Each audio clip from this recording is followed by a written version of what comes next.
करेंगे। ओम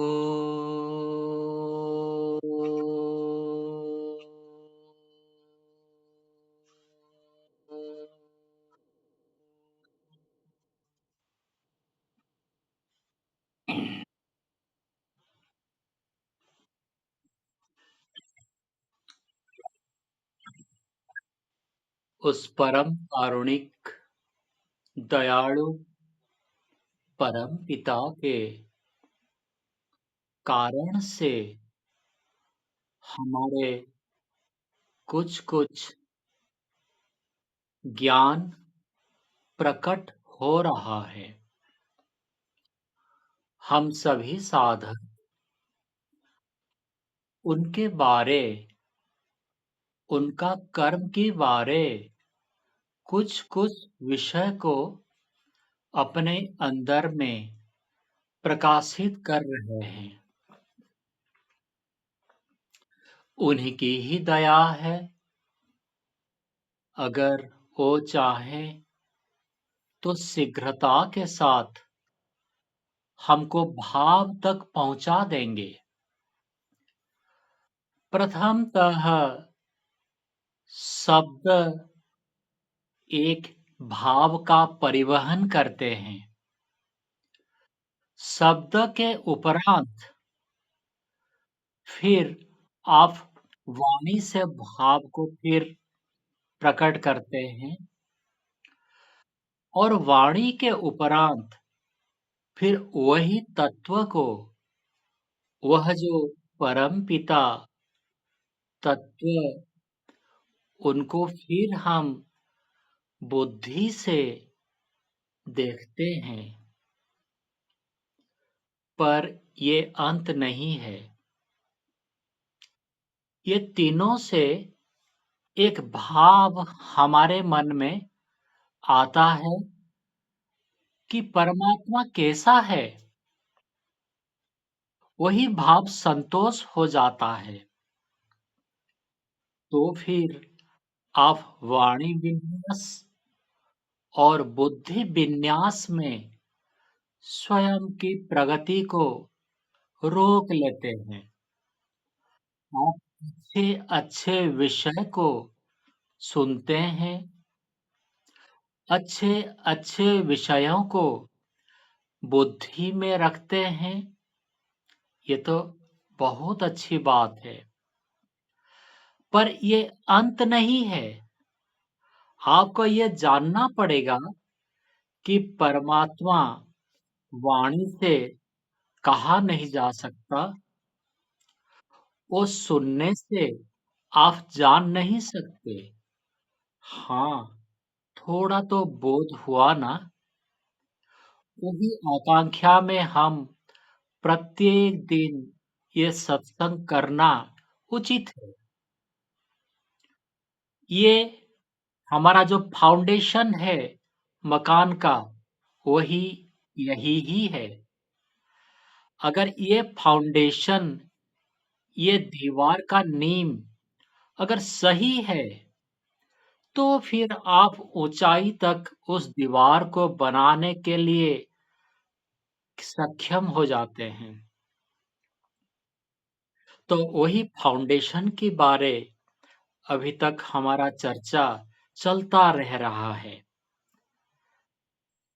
अब बात हुई, अगर हम बुद्धि से भी परमात्मा को नहीं जानते हैं, तो फिर परमात्मा जाने कैसे? क्या उपाय है? अब एक शब्द है भाव।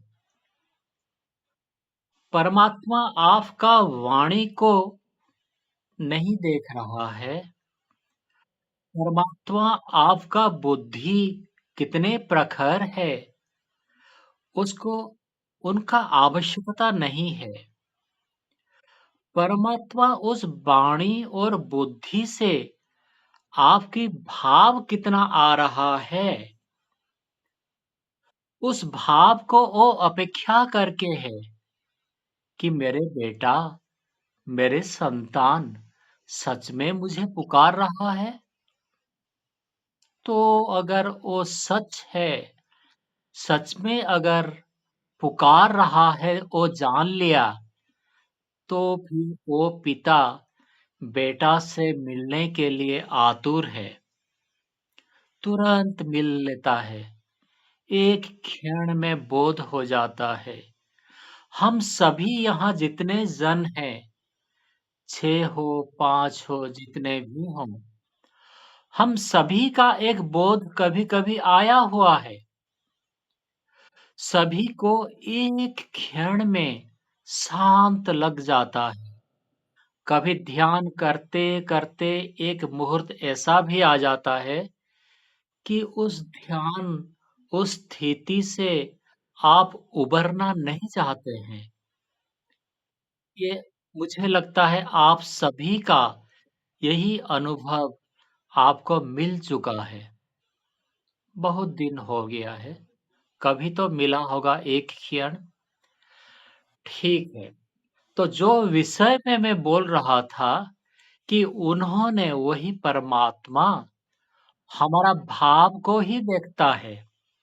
जैसे कि उदाहरण कल-परसों में दे रहा था कि आपको कोई कहे कि महोदय तान्नी कुडू, आप ये दोनों शब्द तान्नी और कुडू, ये दोनों शब्द का अर्थ आप अगर जानते हैं, तो ही आप उसके अर्थ को समझ करके उसके साथ आप व्यवहार करते हैं।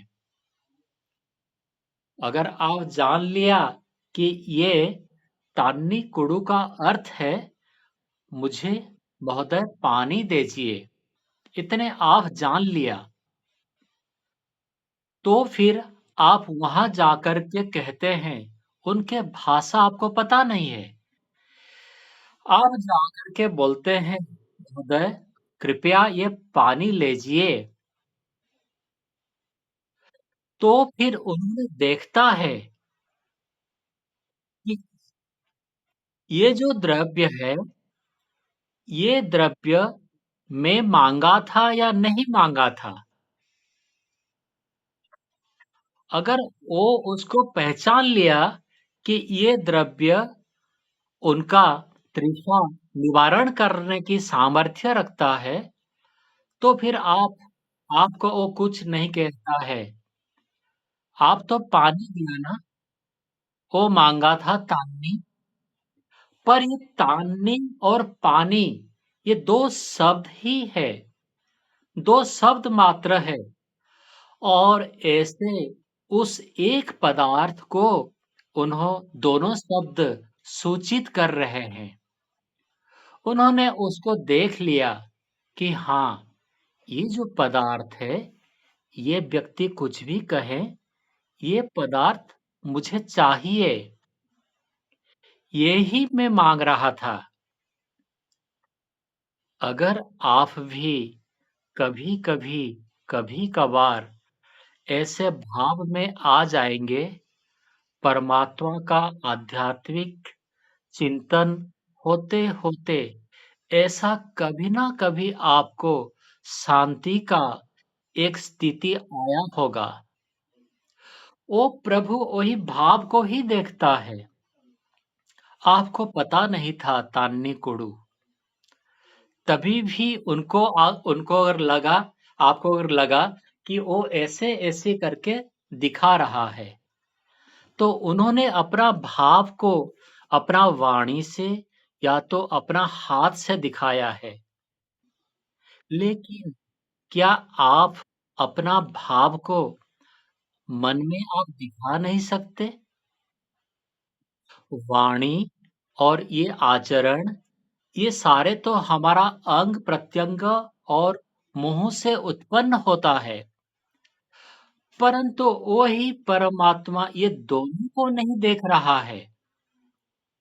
ये दोनों को तो जानता है, पर ये वाणी और बुद्धि या हमारा जो शारीरिक क्रिया, ये तीनों का अंदर जो भाव है, उसी को ही देखता है।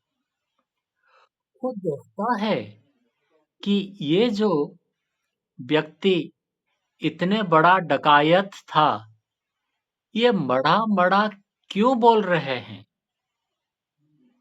वो क्यों को देखता है? वो अगर दस्यु रत्नाकर का अंदर नहीं घुसा होता, तो उसको पता भी नहीं चलता। लेकिन वो उसी के अंदर घुसा हुआ है। उनको एहसास दृढ़ है कि हाँ, हाँ, ये जो मड़ा शब्द कह रहा है, ये मुझे ही नाम दिया है मड़ा बोल करके। मरा मरा कहते हैं ना, मड़ा से मरा हुआ, मरा से राम राम पलट गया। ये सारे विषय हमको कुछ सूचित करने के लिए है। यही भाव का ही उन्होंने सारे चीज हमारे अंदर देख रहा है कि यही भाव क्या है। अगर भाव सही है, तो फिर कोई बात नहीं। आप कैसे उसको पुकारते हैं, उसको किस आकार में देखते हैं, आप क्या सोचते हैं उसके बारे, आपका उनके बारे जो सोच है, वही सोच का भी ज़िम्मेदारी वो ले लेगा। अगर कोई गलती है ना कि प्रभु ऐसा है बोल कर के मैं सोच रहा था, कोई चिंता मत कीजिए। वो आपको उसी उसी स्थिति को ले लेगा, जैसे कि आप ऐसा-ऐसा परिस्थिति मिल जाएगा कि आपका वही गलत सोच परमात्मा के बारे जो था, उसको भी वो मोड़ने लगेगा। उसका सुधार की ज़िम्मेदारी उन्हीं का हो जाएगा। वो कोई गलती आपसे नहीं देखता है। पिता को पता है कि ये तो छोटा रेंगता हुआ बच्चा, इनको मैं ना सिखाऊँ, तो ये तो बोल भी नहीं पाएगा। उनको मैं ना सिखाऊँ, तो वो 4 हाथ-पैर में ही चलेगा, रेंगता रहेगा। उनको समझ है कि बच्चा के हाथ को पकड़ कर के खड़ा करने से वो दोनों पैर में चलना फिर सीखेगा। ऐसे परम अति निकटतम प्रभु हमारे हैं। जितने दूर में स्वामी, स्त्री, माँ, बाप, भाई, बहन, पुत्र, बेटी नहीं है, उससे अधिक निकटतम स्थान में, निकटतम जगह में वही प्रभु और हमारा संबंध है। हम दूर हैं ही नहीं, हम दूर जा ही नहीं सकते। जहाँ जाओ वही प्रभु प्रभु है, और जब भी जाओ 10,000 साल पहले भी वही प्रभु है, वही प्रभु था। आगे करोड़ों अरबों साल के बाद भी वही प्रभु और हम रहेंगे। इसमें आज एक सूत्र में आपको समक्ष रख रहा हूं। एक मंत्र है ऋग्वेद का कि वही प्रभु है, वही आत्मा है, और ये दोनों से क्या रिश्ता है, ये दोनों क्या कर रहे हैं, उसी के बारे ये शब्द हैं। ऋग्वेद का मंडल 1 सूक्त 9 164 और मंत्र 20 है। इसमें कहा जा रहा है द्वा सुपर्णा सयुजा सखाया समानं रुक्ष्यं परिशश्वजाते त्योरन्यः पिप्पलं स्वाद्वत्य नस्नन्नन्यो अभिचाकशीति। ये ऋग्वेद का एक मंत्र आज आप सुन रहे हैं। ये जो मंत्र है, इसका व्याख्या अलग-अलग रीति में लोग करते रहते हैं। तो उसमें लेकिन जो स्पष्ट बातें मेरे समझ में आ रहा है, वही रीति को मैं आपकी समक्ष रखने जा रहा हूँ। ऐसे 1, 2, 3, 4 कई सूत्र हैं, जिसको कि अलग-अलग रीति में अपनों को, खुद को मतलब सुहाने जैसे उसी ढंग से उसको अलग कर दी जाती है। पर ये देखिए यहाँ द्वा सुपर्णा सयुजा सखायाः 2 सुपर्णा है, सुपर्णा मतलब सुंदर पक्षी। हुँ?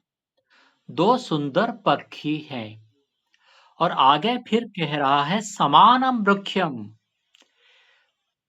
एक वृक्ष का डाली में वो दोनों बैठे हैं और फिर आगे कह रहा है कि एक पीपल की जो फल है वो वृक्ष का, उस वृक्ष का फल को खा रहा है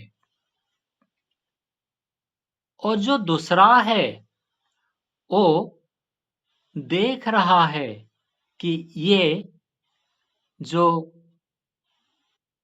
बाढ़ है, चिड़िया है, पक्षी है, ये पक्षी एक फल को खा रहा है, उतना ही देख रहा है, वो कुछ नहीं कह रहा है, वो उनको मना नहीं कर रहा है और उसको खाओ बोलकर के भी नहीं कह रहा है, सिर्फ देख रहा है। तो इस मंत्र में 3 अस्तित्व की बारे कहा गया है। पहला, एक पक्षी जो पीपल को खा रहा है, वो आप और मैं और चींटी, कीड़े-मकोड़े जैसे सारे जीव-जंतु हम लोग एक-एक आत्मा है, चेतन आत्मा। चेतन ही खा सकता है ना? कोई कर्म चेतन नहीं कर पाएगा, अन्य नहीं कर पाएगा। दूसरा जो पक्षी है, वो पक्षी, वो परमात्मा है। वो परमात्मा हमको खाओ, नहीं खाओ, वो कुछ नहीं कह रहा है। ये जो उनका जो काम है, सिर्फ देखना कि ये क्या कर रहा है। और तीसरा जो द्रव्य है, वो है ये पीपल का वृक्ष। ये पीपल का वृक्ष वो है प्रकृति। प्रकृति का अर्थ सत्वरस्तम। सत्वरस्तम का साम्यावस्था और ये जो पेड़ है, ये सारा संसार का सुख-दुख, इसको हम भोग रहे हैं। हम एक पक्षी हुआ, दूसरा पक्षी परमात्मा उसको देख रहा है कि हाँ, हाँ, ये जो पक्षी है, ये हमारे ये में बनाया हुआ इस संसार को भोग करके सुखी हो रहा है और दुखी हो रहा है। ऐसे परिस्थिति में 3 द्रव्य का शाश्वतता, नित्यता सिद्ध होता है इस मंत्र में। इस मंत्र में कह रहा है कि 3 चीज शाश्वत है, नित्य है। एक परमात्मा है, दूसरा जीवात्मा उससे अलग है, तीसरा ये जो प्रकृति, ये जो पेड़ में बैठे हैं, ये तीसरा अस्तित्व है, जो कि संसार का फल है। हम कर्म करते हैं, फल पाते हैं, जन्म लेते हैं, फिर अलग-अलग भोग करते रहते हैं। इस प्रकार से 3 चीजों का सिद्ध होता है।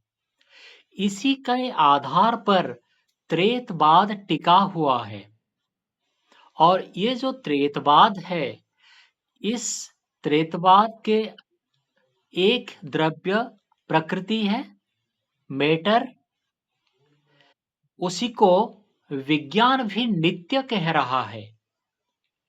ये नित्य शब्द का अर्थ क्या है?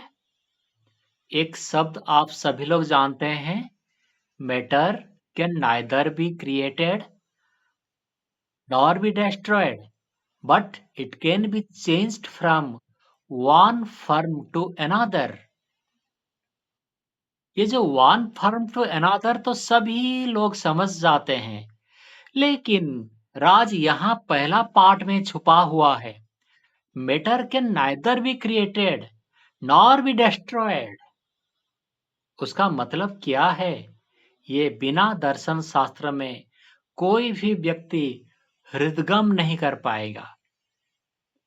यहाँ कह रहा है साइंटिस्ट कि ये जो मैटर है, ये पहले से था। कब था? कभी पता नहीं था। पहले से था, इतना ही कह रहा है। और फिर कह रहा है, ये जो मैटर है, ये अनंत काल तक रहेगा। कब तक रहेगा? कोई नहीं कह रहा है। ये उसका अनादित्व फर्म को जाहिर कर रहा है। जैसे प्रकृति के बारे ये कहा जा रहा है कि प्रकृति को बनाया नहीं जा सकता और नष्ट करना नहीं जा सकता, परंतु प्रकृति से ये सारे संसार बनाया जा सकता है। उस प्रकृति को परिवर्तन करते करते हम अन्य अन्य पदार्थ को बना सकते हैं। वही पदार्थ नष्ट होगा जो प्रकृति से बना है। परंतु अंत में नष्ट का अर्थ ये नहीं कि पूरा विनाश, वो पुनः अपने फर्म को चला जाएगा और उस फर्म में मूल प्रकृति में रह जाएगा।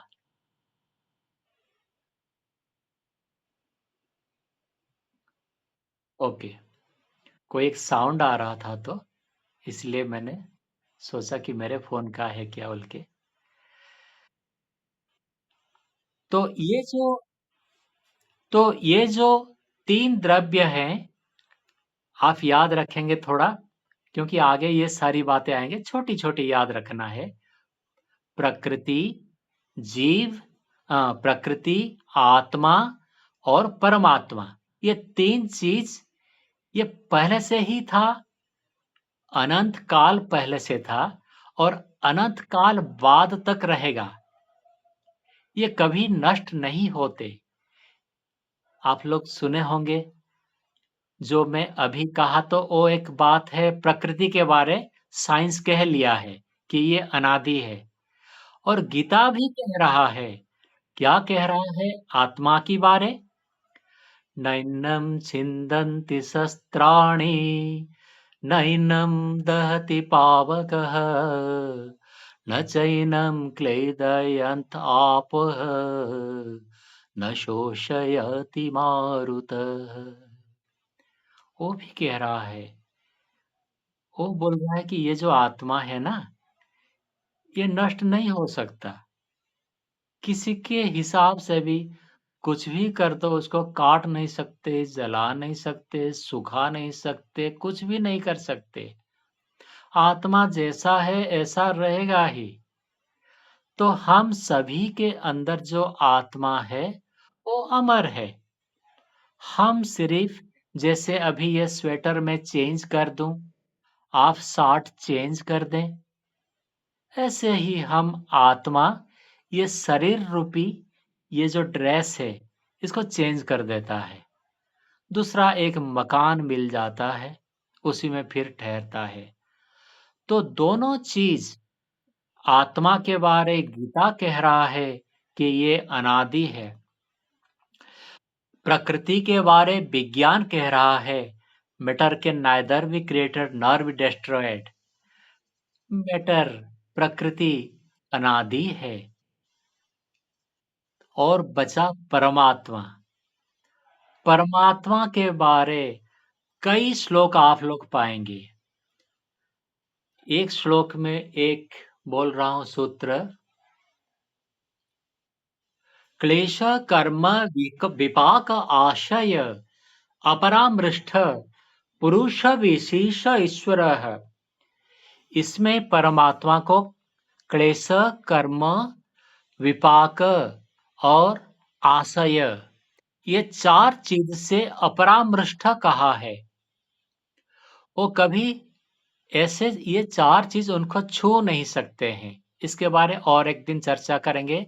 दूसरा एक जगह में कह रहा है जो मैं कहना चाहता था, वो है स एष स एष गुरुणां गुरु कालेन अनवच्छेदात्। वह जो परमात्मा है, वह सारे गुरुओं का गुरु है। वो सारे पुरुषों का गुरु है, जो कि काल के द्वारा काटा नहीं जा सकता। वो काल के द्वारा कटता नहीं। और कौन सा द्रव्य है आपका दृष्टिकोण में? सारे के सारे सांसारिक द्रव्य कुछ दिन के लिए होते हैं, वर्ष के लिए होते हैं। 1000 वर्ष में ये मकान रहेगा नहीं, धूल हो जाएगा, है ना? उसका और 1000 वर्ष में ये कहाँ था वो भी पता नहीं चलेगा। और लाखों वर्ष में भाई ये शहर के शहर कहाँ, कुछ भी नहीं रहेंगे। नदी नाले भी अलग हो जाते हैं, पहाड़ पर्वत भी नहीं रहते हैं लाखों वर्ष में। और करोड़ों वर्ष में कुछ भी पता नहीं है क्या हो जाएगा। सब कुछ हो सकता है। सभी द्रव्य काल के द्वारा काटा जाता है, परंतु शास्त्र कह रहा है कि वही परमात्मा, उनको काल के द्वारा कटा नहीं जा सकता। वो काल से अविनाशी रूप से नित्य है। काल जैसे नित्य है, ये परमात्मा भी ऐसे ही नित्य है। तो इस प्रकार से परमात्मा नित्य हुआ, फिर आपका आत्मा नित्य हुआ, फिर आपका प्रकृति नित्य हुआ। आप लोग याद रख लेंगे? 3 चीज नित्य, प्रकृति, आत्मा, परमात्मा। ठीक है? ये 3 चीज नित्य है। तो अभी समय भी हो गया है और थोड़ा-थोड़ा करके कुछ-कुछ मंत्र का व्याख्या हम लोग रखेंगे, ऐसा मैं आज सुना, ऐसा मैं आज सोचा। तो इसलिए एक मंत्र का, ऋग्वेद का एक मंत्र आज आपके समक्ष रखे हैं। प्रभु की करुणा से आप सभी अच्छी तरह इन बातों को समझने के लिए कोशिश करने लगे हैं। बस आप 4, 5, 6 जन इतने ही काफ़ी है हमारे लिए। ज़्यादा भीड़ नहीं जुटाना है, ठीक है? अच्छा रहेगा, हमारा ये सत्संग चलता रहेगा। और कोई दूसरों को भी सुनना है, तो यूट्यूब में तो है, वो लोग सुन सकते हैं, है ना? तो फिर आज हम इतने में प्रभु को फिर सुमरणा करके फिर इस सत्र को अंत करेंगे। ओ